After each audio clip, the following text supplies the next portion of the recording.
तुम्ही सांगताय प्रत्येक गावात ठिकाणी शेतकरी मित्रांनो तुम्हाला ऑनलाईन पीडीएफ येते ती भरा आणि आमच्यापर्यंत द्या, आमचा अधिकारी तुमच्यापर्यंत पोहोचू शकत नाही.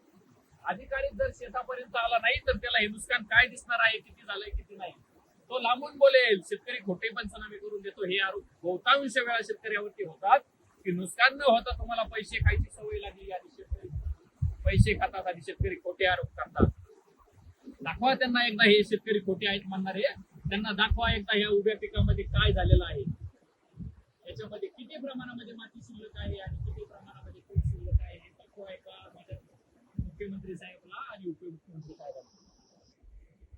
तुम्ही या ठिकाणी आता खरी गरज तर महाराष्ट्राला आता शेतकरी कर्जमाफीची आहे, कारण आता शेतकरी हा पाण्यात बुडालेलाच नाही तर वाहून गेलेला आहे. आणि अशा वेळी जर तुमची मदत झाली नाही तर खरंच भारत हा कृषी प्रधान देश म्हणण्यायोग्य आपण तेवढे तत्पर आहोत का हे एकदा पहा. आणि त्याच्यानंतर भारताला कृषी प्रधान देश म्हणा. कृषी प्रधान देशामध्ये शेतकऱ्याच्या डोळ्यात पाणी आहे, त्याच्या शेतामध्ये पीक नाहीये.